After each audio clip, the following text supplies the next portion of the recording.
SER Podcast.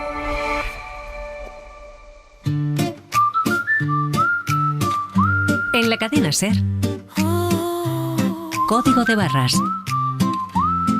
Sonia Ballesteros. L'humour, la joie et l'enthousiasme sont mon énergie, ma plus belle arme. Ce matin je me lève avec un Hola, ¿qué tal?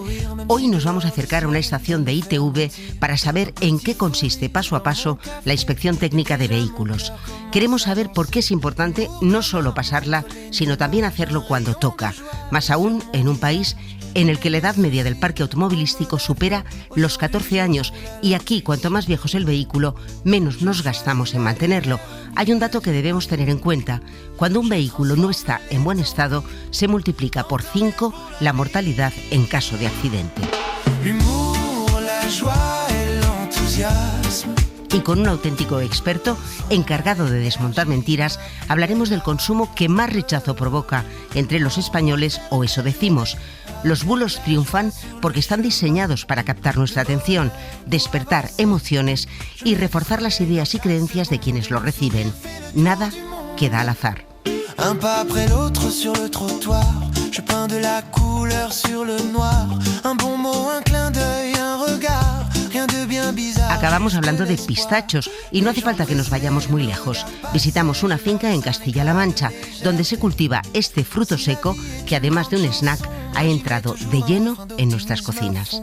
Empezamos. Je choisis la lumière au milieu du bruit. Je transforme les tant pis en tant mieux pour la vie. Según el último informe de la Fundación Línea Directa, en la última década 670 personas han muerto en las carreteras españolas en vehículos que presentaban un estado deficiente. En el mismo estudio se da la señal de alarma por la cantidad de conductores que no pasan la ITV cuando toca. Para saber más nos acercamos a ITV Getafe Nasica. Allí nos espera Carlos Jiménez, delegado de ITV SGS de la zona centro. Empezamos hablando de los consumidores y su actitud frente a esta inspección. El cliente obviamente lo ve como algo impositivo. Es estigmado, ¿no?, de alguna manera, el venir a pasar ITV por la consecuencia negativa, pero no la consecuencia positiva, que es circulo seguro con mi vehículo. Muchos de ellos no tienen la conciencia de que 1 de cada 5 seguramente suspenda por fallos graves en el vehículo.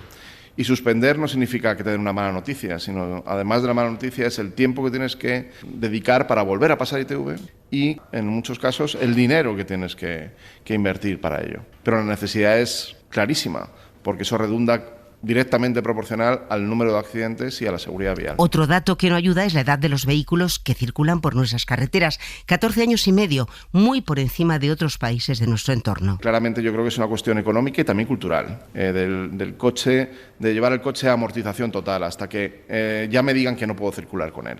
Sin embargo, en los países de nuestro entorno, quizá por la capacidad adquisitiva, también hay una cultura más de el renting, el leasing, el alquiler del coche, el uso por el vehículo, no el tener el bien del vehículo, ¿no? Se repiten generalmente los problemas que se detectan al pasar la ITV y algunos son muy fáciles de detectar y también de evitar. Los principales defectos en ITV son 3, son neumáticos, son señalización y son gases contaminantes.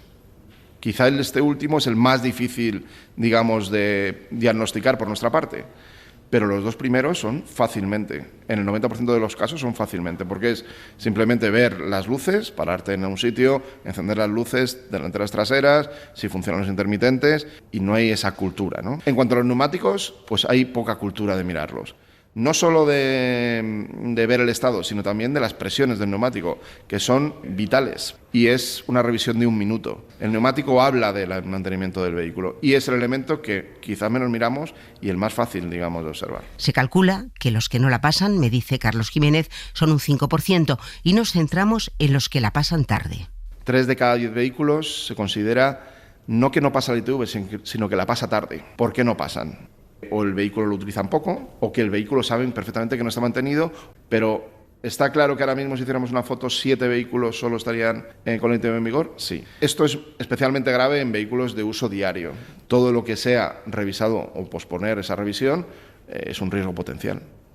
Ha cambiado mucho lo de la ITV, ¿no? Desde que empezó, te lo digo, porque nosotros estamos aquí ahora en una zona, date un respiro, recarga tu móvil, unos sofás, servicio de café. Creo que antes no era así, ¿no? Tenía una sensación diferente. Incluso ahora llegas y la posibilidad de que, bueno, quédese aquí, se toma un café y ya se la pasamos nosotros. Porque a veces cuando yo, por lo menos a mí me pasaba, cuando iba a la ITV, tenía la sensación de que me hacían el examen a mí, irme al coche. Esa es la gran percepción. Obviamente eso tiene que cambiar, ¿no? Por eso a los trabajadores intentamos pues, que ellos sean conscientes de que esto es un test, que normalmente tú conduces, sabes los semáforos, sabes el stop, sabes la señalización vial, pero obviamente no saben encender la antiniebla cuando tú se lo digas en el momento, cómo tener que frenar en un frenómetro para ver la eficacia de frenos, qué mover para ver las holguras, ¿no? Entonces, es un circuito, vamos a decirlo, vamos a denominarlo, donde el cliente no está habituado. Bueno, desde los años 86, 80 largos, ¿no? Ahora la ITV no tiene nada que ver. El circuito puede ser algo parecido, se ha añadido mucha tecnología, muchas pruebas, pero el trato, las posibilidades de horario, las instalaciones, todo ha cambiado para que la ITV no sea un trámite doloroso, sino sea todo lo contrario, un trámite de decir, oye, voy conduciendo seguro. Salimos de la recepción y vamos al circuito de inspección. Nos acompaña Rubén, responsable técnico, con el que vamos a seguir paso a paso una inspección técnica de vehículos. Vale, bueno, en esta estación concretamente tenemos 3 líneas.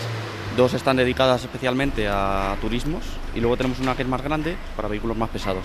Y nada, en esta primera parte lo que se inspecciona del vehículo es un poco el acondicionamiento exterior, luces, bueno, que no haya aristas vivas en la carrocería, que las matrículas se lean correctamente. Más adelante pasamos a la zona de los rodillos, ¿vale? Que es donde vamos a medir la eficacia de frenado del vehículo.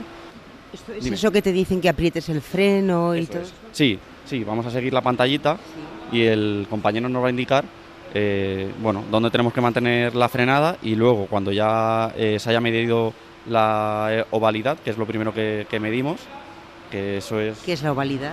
Que no exista una diferencia muy grande entre la frenada de un lado con la de otro y también que comprobamos más o menos, en la medida de lo posible, que los discos se encuentran en buen estado, los discos de freno, ¿vale? Una vez hemos medido el eje delantero y una vez hemos medido el eje trasero, el ordenador le ofrecemos los datos del vehículo, como el peso, en orden de marcha y todo. Una parte del trabajo la hace el ordenador, vosotros le dais todos los datos. Eso es, nosotros hacemos las mediciones, pero luego es el ordenador el que se encarga de decir, oye, la eficacia total del conjunto es de 60%.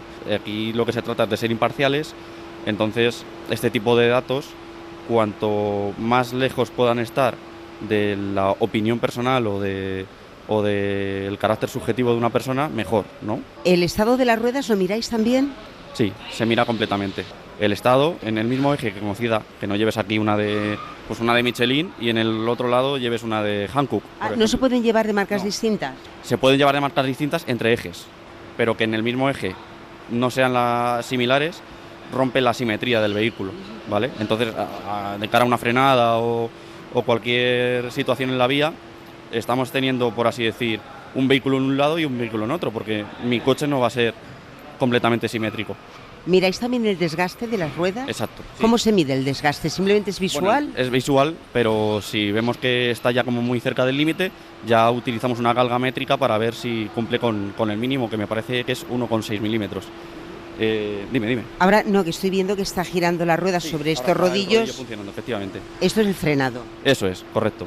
Mira, si nos fijamos ahí en la pantalla, pero lo primero que vamos a medir es lo que te decía antes de la ovalidad, metiéndolo en los quesitos que aparecen en la pantalla, que serán como 5 segundos, y ya a partir de ahí podemos frenar a tope. Con eso medimos el frenado total y luego lo que te decía de la eficacia con los cálculos que hace el ordenador, ¿vale? ¿Hay mucho problema con el tema de frenado o no? Es decir, cuando se suspende un vehículo, el tema de frenado... No es el más evidente, no es el más habitual, no. ¿El más habitual es? El más habitual pues puede ser las ruedas, los neumáticos y sobre todo también el tema de gases, que lo vemos más adelante en la línea, pero suele ser un poco el peor de los escenarios para el cliente. ¿Y por qué el peor de los escenarios? Bueno, porque el cliente no viene aquí con su coche después de haberlo usado un año entero y no es consciente de si el coche está en perfecto estado para pasar la parte de las gases o no. Suele ser como el talón de Aquiles de las inspecciones normalmente. Bueno, en la línea seguimos avanzando, ¿no? Vale, pues una vez hemos pasado los rodillos, vamos a la prueba de gases, ¿vale? En este caso estábamos haciendo un coche de gasolina al compañero. Creo que ha salido bien, no he visto la pantalla, no estaba mirando. Sí, estaba bien. Una vez hemos terminado los gases, nos vamos a la parte del foso. ¿Vamos abajo? Sí, vale. Por debajo del vehículo van a mirar, un poco también el acondicionamiento que hay en la zona del motor, por si se dieran pérdidas, por aquí. Bueno, aquí los compañeros lo primero que van a ver también es un poco el estado general del motor, si hay pérdidas de aceite, si la pérdida es con goteo o hay una pérdida muy grande, incluso si hay pérdidas de anticongelante o bueno. O elementos de suspensión, elementos de suspensión, se pueden mirar muy bien los neumáticos. Eso es. Subiéndote aquí, Sonia, puedes ver, súbete. Cuando te decía que el 90% de los defectos se pueden ver a simple vista, claro, este 10% es el que aquí se ve perfectamente. Aquí en el foso es donde más se ve el vehículo, el mantenimiento que tiene ese vehículo. Por ejemplo, otra cosa que también se ha incorporado, antes te tenías que gritar en un foso, no oías nada, ¿no? Y ahora, por ejemplo, tienes un altavoz que prácticamente tú dentro del coche lo oyes perfectamente la instrucción que le dice el mecánico, ¿no? Pues son cosas que obviamente cambian. Esto sería ya lo último. Sí, bueno, es la última parte, efectivamente, y cuando ya llegamos aquí, los compañeros terminan de rellenar lo que sería el informe total de la inspección. ¿Circular con la ITV suspendida tiene multa? Tiene una multa de 200 euros. A veces, como la cuantía es, a mi juicio, baja y no conlleva ni siquiera puntos, compensa no llevar la ITV al día o llevarla desfavorable y no corregir el defecto. Entonces, la cuantía debería ser proporcional al riesgo que tiene ese vehículo de circulación.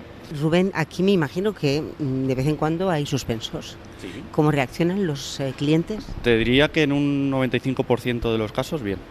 Sí, porque, bueno... ¿Ya se lo esperaban? No tanto. Hay mucha gente que no se lo espera, pero tratamos de ser lo más asertivos posibles y también hacer entender a la gente que no es un capricho de la estación o del inspector o del ingeniero o de quien le entregue el informe, sino que es por su seguridad, por la seguridad de los demás. Y bueno, la clave está en tratar de hacer entender a la persona que es eso, que no es un capricho y que es por su bien.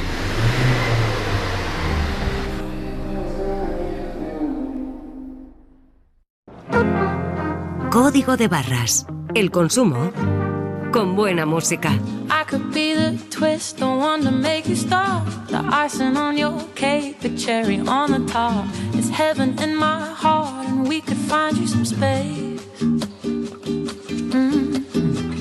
I could be the world to you, the missing piece. The extra sentimental kind of chemistry. Some people make it hard, with me that isn't the case.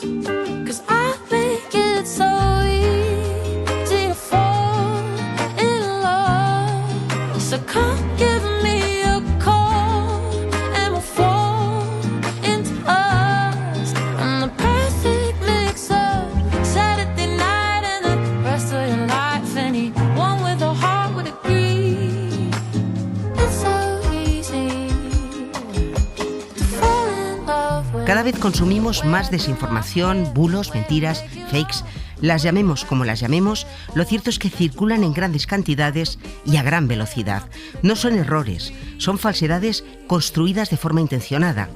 ¿Por qué nos las creemos? ¿Qué persiguen? Se lo vamos a preguntar al periodista, escritor y estudioso de este fenómeno, Marc Amorós. ¿Qué tal, cómo estás? ¿Qué tal? Muy bien, gracias. Marc, ¿hay realmente una epidemia de desinformación o siempre ha existido y ahora simplemente es más visible? La epidemia es evidente. O sea, al final el aumento de la desinformación online, sobre todo, no ha parado de crecer desde 2015-2016. Desinformación ha existido siempre, pero antes no tenía ni los canales de difusión ni las autopistas de viralización que tienen actualmente en el entorno digital. La desinformación ha crecido porque funciona como arma política, ideológica y electoral, y también ha crecido porque en situaciones, digamos, de gran incertidumbre informativa y social, como por ejemplo fue la pandemia del COVID-19, bueno, pues la desinformación acude mucho más rápida a dar explicaciones o a difundir remedios y apuntar culpables, pues mucho más rápido que el relato informativo. La pandemia fue, por lo tanto, un momento crítico para llegar a la situación en la que estamos hoy. La pandemia fue doble, ¿no? Fue una pandemia sanitaria, pero también fue una infodemia, ¿no? La Organización Mundial de la Salud la tildó así, ¿no? La calificó así, una pandemia informativa en la que la confusión, en la que nos encerraban las noticias falsas, dificultaban que se pudieran seguir de forma activa las directrices que se daban desde las instituciones y desde los gobiernos para facilitar, digamos, la convivencia social y que la pandemia no fuera un problema mayor, pero luego la pandemia también nos mostró que la desinformación a nivel ideológico era una palanca emocional que funcionaba con mucho éxito, ¿no? Con mucha eficacia. La otra palanca que también activó fue la introducción en la sociedad de la duda sanitaria. Las vacunas hasta la pandemia no habían estado ni tan en el punto de mira ni tan discutidas como lo son desde entonces, ¿no? Y ahora tenemos una reticencia vacunal mayor que la que se tenía antes del 2020 y en parte mucha de esta responsabilidad recae en la cantidad de desinformación sistemática y constante que se sufre en torno a este tema. Y aparte de ese tema y del tema sanitario así en general, vinculado a vacunas o no, ¿cuáles son los asuntos que están generando más desinformación en nuestro país ahora mismo? Bueno, los grandes temas que en la sociedad preocupan y sobre todo se activan desde el punto de vista ideológico en las luchas partidistas. El cambio climático es uno de ellos, el papel de la mujer en la sociedad, si está privilegiada por leyes en contra de la violencia de género, etcétera. Y el gran tema estrella es la inmigración. La desinformación en este terreno es muy activa, es muy abundante y es muy perseverante. Y en todo esto hay, claro, un trasfondo de ideología brutal, tremendo. Bueno, es evidente, tenemos estudios que nos muestran que los partidos, digamos, de ultraderecha son quienes más difunden desinformación, no solo en este tema, sino en general, ¿no? Pero en este tema en particular es digamos, su gran caballo de batalla o su gran objetivo para llegar a un posible electorado, ¿no? La desinformación en el fondo no es inocua. ¿Y es el algoritmo el que decide enviarme un bulo determinado a mí y no a ti, por ejemplo, o quién lo decide eso? El algoritmo contribuye en cuanto que está diseñado para hacerte feliz, ¿no? Al final el algoritmo lo que busca es que tú estés en esa red social, que generes conversación o que interactúes con la información que recibes, con lo cual el algoritmo ya está diseñado para darte aquello que considera que a ti te conforta y que a ti pues te genera un poco más de dopamina. Pero la desinformación te puede llegar por burbujas o cámaras de eco emocionales en las que tú habites, ¿no? Bien sean grupos de WhatsApp, grupos de Telegram, te relacionas con personas afines a tu modo de ver las cosas y a tu ideología y por ahí se introducen muchos bulos y mucha desinformación. ¿Qué elementos hacen que una información falsa resulte creíble para muchísimas personas? Cuando una noticia falsa confirma algo que ya pensamos o dice algo con lo que estamos de acuerdo, es muy difícil aceptar que ello puede ser falso porque implica entrar en contradicción con uno mismo, ¿no? Implica mirarse al espejo y decir, bueno, quizá estoy equivocado. Y eso es complicado.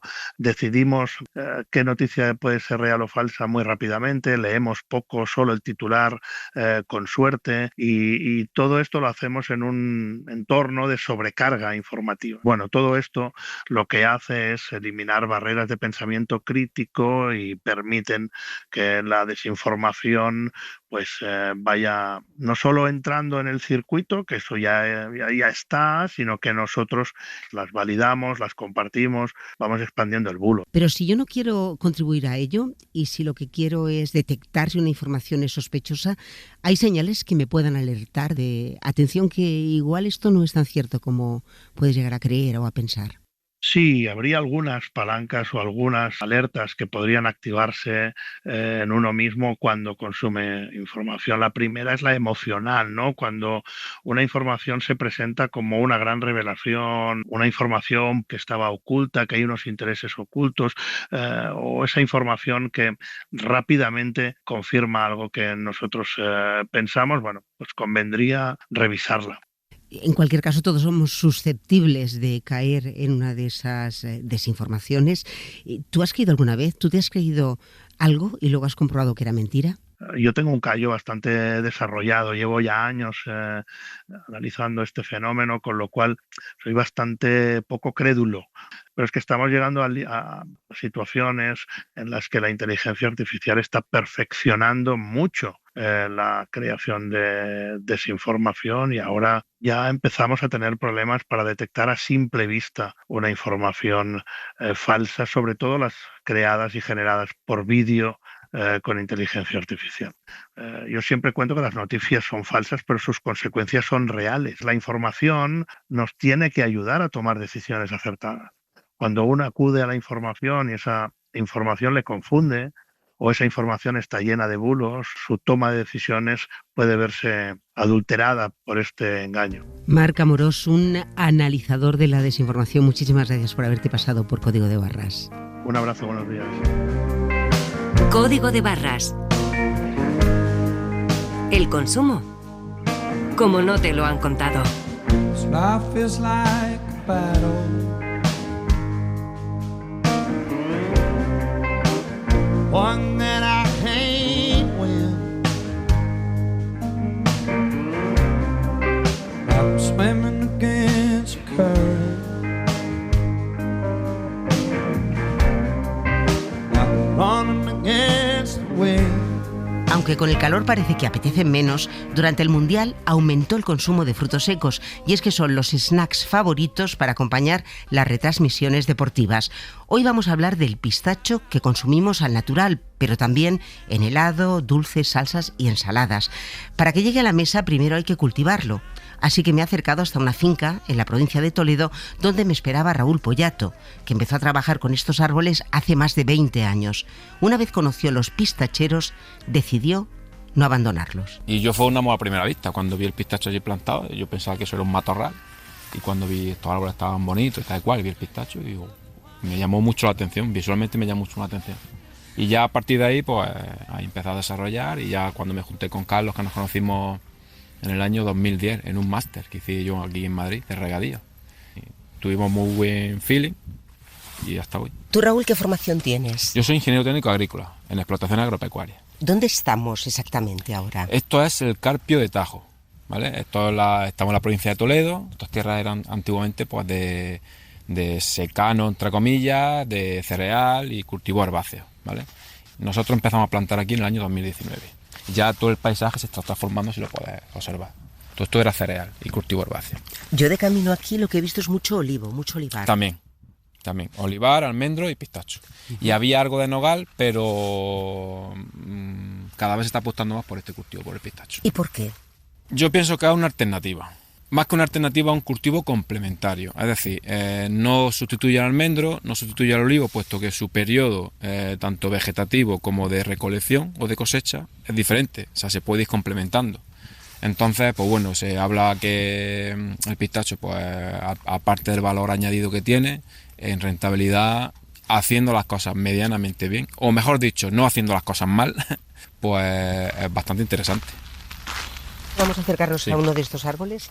¿En qué consiste hacer las cosas bien, medianamente bien, o no hacerlas mal? ¿En qué consiste? Pues a ver, el pistacho no es un cultivo sencillo, es un cultivo complicado, porque todos los días se aprende algo. Lo que hace 10 años, 5 años, era un tipo de poda o un tipo de manejo en riego, hoy día ha cambiado el concepto totalmente. Y pienso que dentro de 5 años volveremos a cambiar. O sea, es un cultivo que está en constante evolución y en el que estamos en constante aprendizaje. Entonces, no hacer las cosas mal, pues lo natural de un cultivo, es decir, ver bien qué suelo es el idóneo, el clima idóneo, que ya hay estudios que lo demuestran, a la hora de elegir la variedad y el patrón, y luego pues un manejo pues más o menos con alguien que técnico, que sepa más o menos el manejo de ese cultivo. Estados Unidos es el país mayor productor del mundo de pistachos, pero la idea que uno tiene cuando habla del pistacho pues se va a países árabes. Entonces pensamos también en un clima muy seco, con muy poca agua. El pistacho originalmente es un cultivo de secano. Es verdad que su potencial se ve más desarrollado con agua, evidentemente, como cualquier otro cultivo, pero no por tener agua va a desarrollar o va a tener más producción. ¿Dónde estamos ahora? ¿Es de secano? Esto es regadío. ¿Me estabas enseñando este árbol? Los racimos, para que vieras, aquí se ve un racimo como la rama, ¿no ves? Sí, como troncha un poco la rama del peso.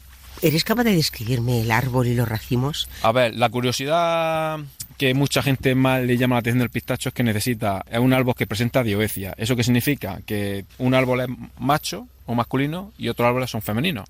Los árboles hembra, que es el que tenemos en este caso, son los que producen el pistacho, los frutos. Y los machos o los masculinos solo producen polen, no producen frutos. Entonces se necesita una proporción más o menos homogénea al diseño de la plantación para que esos machos, cuando la hembra está receptiva y empieza a abrir la flor, el macho polinice y se crean todos estos racimos que estamos viendo actualmente. ¿Qué son los pistachos? Ahora están que son los un pistachos color... que nos comemos. Ahora mismo digamos, interiormente el grano está llenando, ¿vale? Y luego cuando llega a su madurez, que ahora veremos otra variedad que ya estará casi, veremos como el cambio de color rojizo, ocre, morado, es muy característico, pues eso ya es el indicativo de que el pistacho ya se puede recoger. ¿Y el color es lo que te indica cuando tienes que hacer la cosecha? Sí. ¿Y cuándo es? ¿En qué época aquí? Pues depende de la variedad. Aquí tenemos 3 variedades, que son la Naka, Kerman, que es la que estamos viendo ahora mismo, y Golden, que son la Naka la más temprana, Golden una variedad media y Kerman que es la más tardía. Está cargadísimo, ¿no? Este sí, este está precioso. ¿Ponéis variedades distintas para que las cosechas se vayan sucediendo de alguna forma? No por la calidad. No, se eligen variedades por clima y por lo que me comentabas del proceso de cosecha y sobre todo por el destino final, ¿vale? De comercio final y el cliente final. Las variedades tempranas, esas normalmente se destinan a repostería, a industria. ¿Y por qué? Tienen un color más llamativo para los helados, para las cremas, para los dulces. Más verdes. Exactamente, el color verde pistacho característico. Y luego tiene estas variedades como Kerman o Golden, que son variedades NAS, que es un pistacho gordo, abierto, blanquito, que visualmente cuando tú te vas con un pistacho y compras la bolsa típica de cualquier tienda de supermercado, pues te llama la atención, ¿no? El pistacho ese blanco, gordo, abierto, grande. Entonces, estas son las variedades. ¿Qué destinos tienen estos pistachos? ¿A dónde llegan? ¿Se quedan en España? Nosotros, parte se queda para nuestro propio comercio, como la tienda que tenemos en Mercado Antón Martín, la pistachería. De ahí sale nuestra famosa crema 100% y la crema dulce. Y sobre todo se vende mucho a Europa. Se exporta mucho a Europa. Como Holanda, Alemania, tiene mucha demanda de pistacho español. ¿Y cuál es el de mejor calidad? Si hablamos de países. España. A ver, hay que tener un paladar muy, muy, muy exquisito para poder saber diferenciar. Bueno, hay que defender lo nuestro, eso está claro, pero al final el mercado te marca el precio. ¿Vosotros dónde hacéis ese proceso de manufacturación? Nosotros tenemos la fábrica aquí en Talavera de la Reina, bueno, en la localidad de Cazalega. Tenemos una fábrica de primera fase que es pelado y secado, con bastante capacidad. Actualmente yo creo que es de las mayores que hay en Europa. Y luego tenemos una segunda fase en Almonar de la Mata, que ahí es donde ya hacemos el calibrado, el separado de cerrados, llenos, abiertos, manchados, separación óptica, envasado y producto final. ¿Vamos a ver otra variedad? Sí. El árbol, por eso, el fruto es distinto, pero... Está lejos, cogemos el coche, ¿te ven en el coche sí, conmigo? ¿esto es un macho? Este es un macho. Se diferencia por las yemas, ¿vale? Estas yemas son las que el año que viene van a producir la flor de polen, ¿vale? Mira, aquí tenemos un racimo de polen ya seco. Sí. ¿Cómo es la flor? ¿De qué color es la flor o cómo es? Es que son diminutas, entonces no una flor llamativa visualmente. Tú ves esto, el racimo de polen, pero en verde rojizo. Entonces no es llamativo como una flor, que no es una flor para regalarla en el día de la enamorada. ¿Qué tamaño tiene la finca? Aquí actualmente cultivamos 70 hectáreas. ¿Que un buen año cuánto puede llegar a producir? Esta, que todavía no está...